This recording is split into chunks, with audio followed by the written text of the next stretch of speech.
Well, it's 100 degrees for like nearly the fourth week. And we did get about a half an inch of rain night before last. That's the first rain we've had since sometime in May, the beginning of May. And it's the middle of July. And the 100-degree temperatures have literally cooked the land so badly that the rain evaporated the first hour or so after sunrise.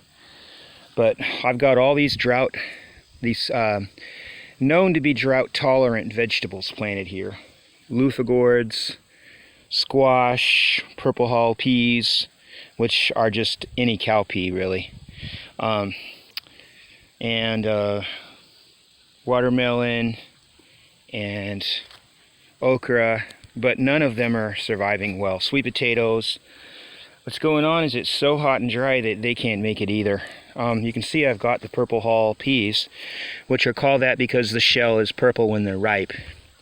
And these were plant pots. I poked holes in the bottom and they got some peat moss and soil in them, but that's what they look like. A couple of Japanese eggplants. That's what they look like when they're ready to be picked.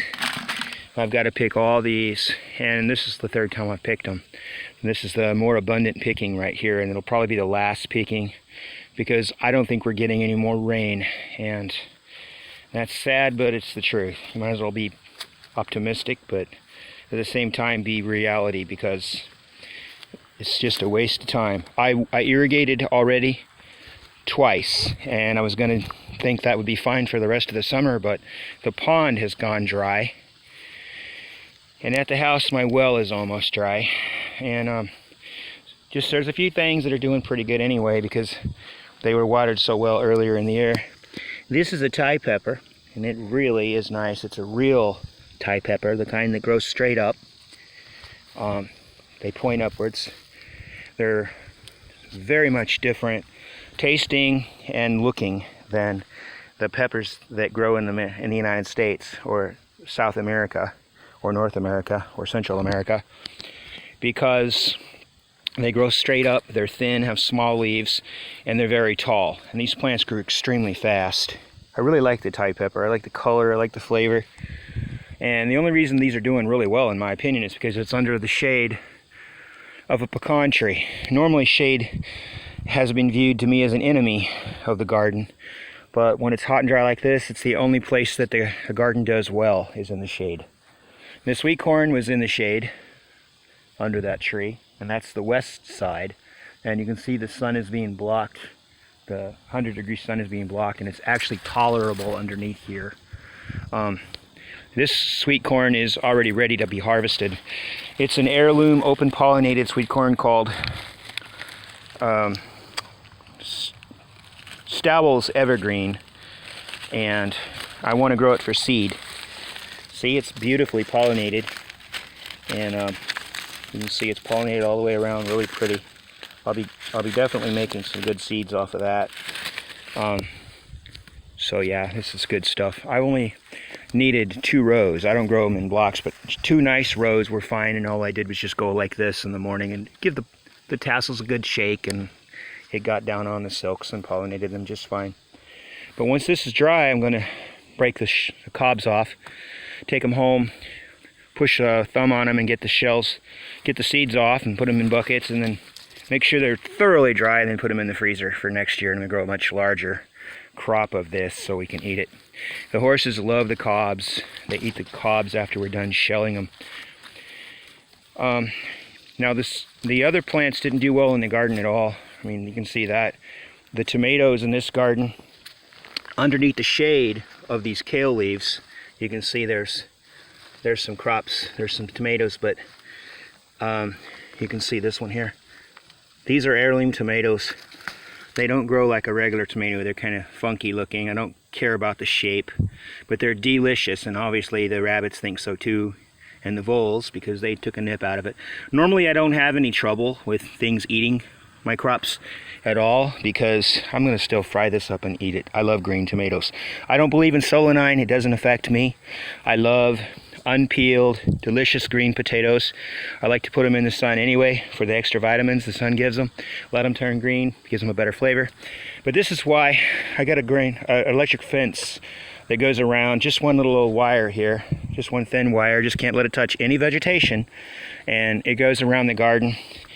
It's grounded on this little push-in T-post, and the deer come up and they get ready to come in and eat, and they can't. They touch that wire and they're gone. And the local deer, there's only about 14 of them, and they're not stupid. Once they've been shocked, they say, I'm staying away from that garden. And of course, scarecrows really do work. They are a little fishy looking. I'm even afraid of every time I come out. I'm like, oh no, there's a guy in my garden. But no, it's just a scarecrow. And animals, when they get shocked and they see that, they think it's got something to do with, man's got something to do with it, and man does. And electric fences work. They really do. And they're very easy and simple. Don't let it be hard. It's very simple and very cheap. I keep everything out of here. Wild pigs and everything, just by using one strand. And this is a terrible, terrible year. The garden is grown with weeds because it's 100 degrees Fahrenheit and it's very hard to even breathe in this heat. The humidity is very high here. Oh my, and even the horses won't go out in the daytime. It's unbearable. But today, they're out. They're out. You can hear them, you can see them out there, the white horse. Yeah, they're actually out.